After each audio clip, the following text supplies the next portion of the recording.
In today's video, I'm going to show you guys how to handle two of the toughest combat encounters in early access. Now obviously that's subjective, but in my opinion these two combat encounters in particular were extremely tough, especially on my first playthrough. This video is geared a little bit more towards beginners, but some of you guys still might be able to walk away with some new ideas. I'm not going to get into cheesing these fights with smoke barrels and stuff like that, but the knowledge that I'm going to share in this video is likely going to help you with all of the combat encounters in early access, the ones before it and after it, and also Act 2 and 3, because what I talk about is really important for almost everything in this game. Without further ado, let's jump right in.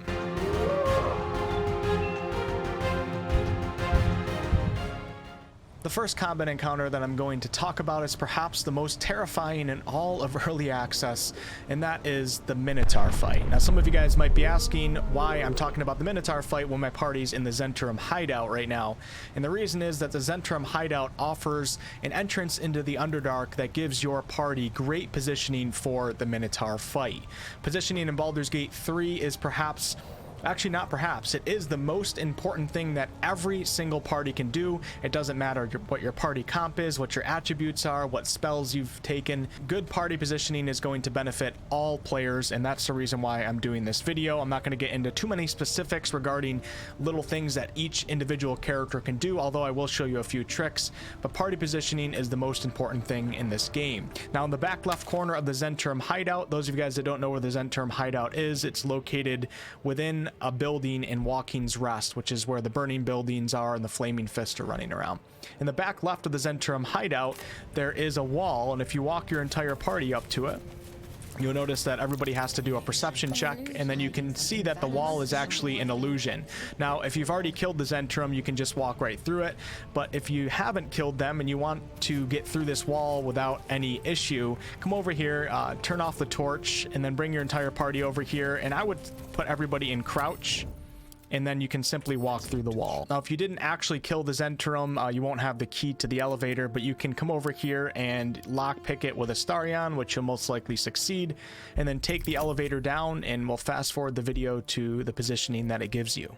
Once you make it into the Underdark, you notice that there are two lookout points here, and you're going to want to go to the one on the left, which gives you great oversight over the Minitaurs. You can only see one from this position, but that's actually a good thing because there's going to be good spacing between both Minitaurs. Now you could just simply start combat from up here and you'll surprise the Minotaur. You'll get 2 rounds of combat basically before the Minotaur is even able to come at you, and it will allow you to focus down the first Minotaur and get him fairly low before the other Minotaur is able to get close. But if you were going to do a basic approach, you may want to move one of your party members to the mushroom right here, hide a couple of them back here, and then maybe have one that's up close right here, because the Minotaurs will jump up onto this platform and you don't want all of your party in one area. But I'm going to show you guys a trick that is specific for my party comp, so some of you guys won't be able to do this, but it may inspire creativity in how you handle your combat encounters.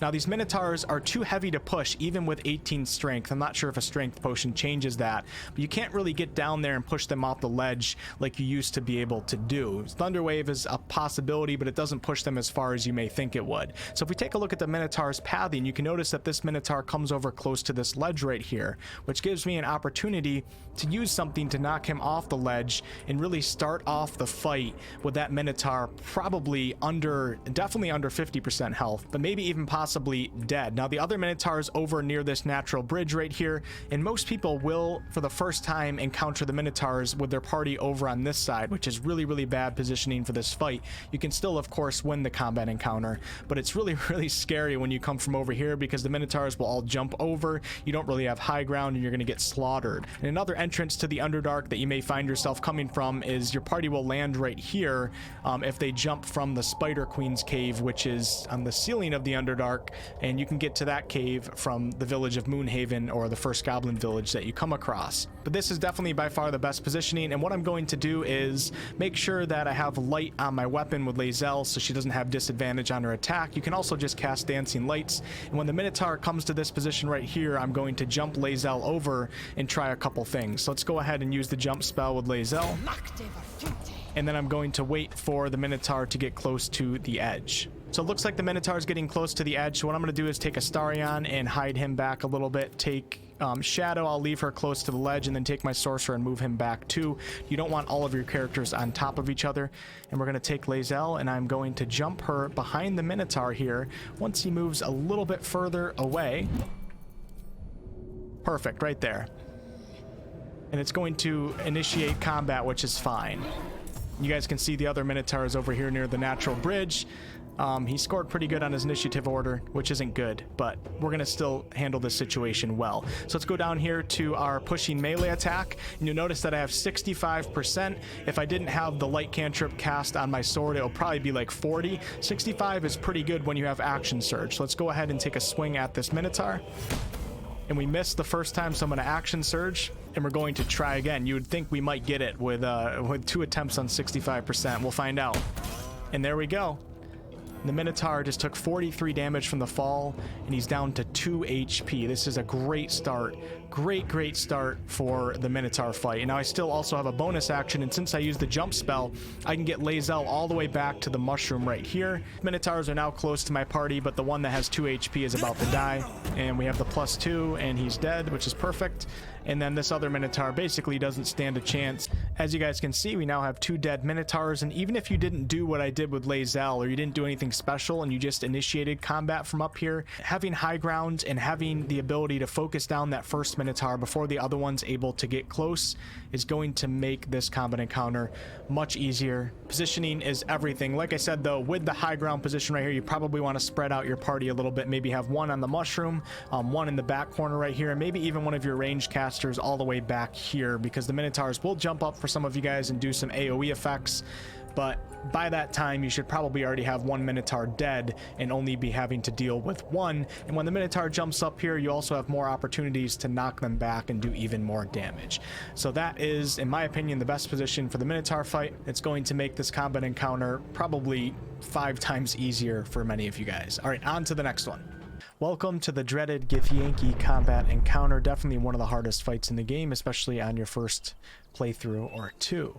Now, most of you guys will end up walking down here and talking to the Githyanki, but if you do this, you want to make sure that you don't bring your entire party, because you guys will notice that this combat arena right here offers a lot of verticality, which allows for great positioning for your team. And once again, we want to get the high ground if we can. High ground is going to give us a +2. It's going to make it hard for the enemy to reach us, and it also makes us easy to keep our companions out of the line of sight of the enemy. I definitely recommend doing this at level 4 right now. My party is level 3, but it's still possible. You can even do it at level 2, and you can solo this fight, but I don't want to get into like the little special tricks or abusing the stealth mechanics and stuff like that for this specific video. I want this to be a general combat guide for the way that most people are going to handle these combat situations. The first thing that you want to do in this fight is take out the wooden ladder, which is going to be right here, and I already took it out with one of my characters. You won't be spotted by doing this, so take that wooden ladder out, and what that's going to do is force the Githyanki that don't have the teleport ability to have to come all the way up this way to get up to where your party is, or they may have to come underneath the bridge to get to this ladder, which you can take out that ladder too. I like to leave it up because it forces one of the Githyanki to actually come to that ladder, which is a long path to get to your party, or they may have to come up all the way around this way. Since we took out the ladder right here, it's even better to bring your entire party over to this part of the high ground. Therefore, it takes even longer for the Githyanki to get up to you, and the Githyanki that chooses to teleport, you can focus fire that guy much quicker. Now, before you start raining hell down on the Githyanki, I do recommend going into turn-based mode, because if you just hit one of the Githyanki and they don't actually spot you, which happens a lot, they're going to heal themselves back up. Now, if you're in turn-based mode, at least you can cycle through your party, and you'll be able to handle it much better. Let's do a Cloud of Daggers now and see if we can get... Oh yeah, this is going to be nice. Oops, I kind of misclicked right there. Alright, since they will not spot me, I'm going to bring my entire party in turn-based mode, and we're going to start focusing these guys down. So let's see, Baretha is right here. Let's keep working on Baretha. And he is frightened. So now we have one of the Githyanki down to 20 HP. Baretha's at 45. The other 2 are full. Now that everybody's fighting, I'm going to back my teammates up a little bit, so these guys don't have line of sight because of our high grounds. Now you guys can see this Githyanki is going to take the path all the way around also, which gives us even more time to really focus down on this first guy right here. And out of nowhere, Beretta was invisible and she made her way all the way up here and pushed the Starion down. But I'm still not too worried about it. Why? Because we have good positioning and I think we can pull this off. So now Beretta is obviously our primary focus because she's up top with us. First, we'll try a shove with Shadow. 40%, it's worth a try. And it worked. Perfect. So now Beretta's all the way back down and she only has 1 HP. Now, if it didn't work with Shadow, I have Lae'zel over here. And Beretta is now gone. Now, there's only 2 Githyanki left in the fight. They do have kind of high HP, which is a little worrisome just because I'm level 3. But I think I can pull this off. And there we go. One of the Githyanki just teleported up and killed Shadow. But I'm still not that worried about it. Although I'm a little bit worried. All right, now it's Lae'zel's turn again, and this time we're going to be able to try a shove with 60%. I like it. And there goes that Githyanki. 32 HP, only has 1 HP left, so that one's basically a kill too. And there's only 1 Githyanki left. And there we go. And that is it for the Githyanki encounter. I just completed it at level 3. And the reason why it was possible was because of our positioning. Now, obviously, sometimes shove isn't going to work, and you might not even have Lae'zel with the Battle Master pushing attack, pushing melee attack, or pushing ranged attack. But generally, get the high ground. Try to make it so your opponents have a long way to go if they want to reach the high ground. And in this case, with the Githyanki, try to make it so that when they do make it to you, you can focus down that one target. So when one of the Githyanki teleports up here, my entire team can basically focus on that Githyanki because the other ones are busy trying to get up here. And then, of course, when you first start the fight, try to take 1 or 2 of them out. I went back on the save point. As you guys can see, the Githyanki are alive again. And that's going to be it for this video. I thought about doing more combat encounters, but I see that this video is already 10 minutes long. I'm already starting to question whether or not I should have done it or not. I feel like it's a little sloppy. Just wanted to show you guys how much positioning truly matters in this game with 2 of the hardest fights, in my opinion, in early access. And they just become so much easier when you have a basic understanding of how to do it. Thank you guys so much for watching. If there's any combat encounters that you're having a real tough time with and would like some information on, let me know below in the comments. Maybe one day I'll do like an actual tricks video where I show you how to like abuse the stealth mechanics and use the smoke powder barrels and stuff like that. But I don't even like to do a lot of that stuff in my own playthrough. I like to handle these combat encounters in what seems like a reasonable way. I don't want to gather smoke powder barrels for every encounter, and I also don't like abusing the stealth mechanics too much. I'll catch you guys in the next one.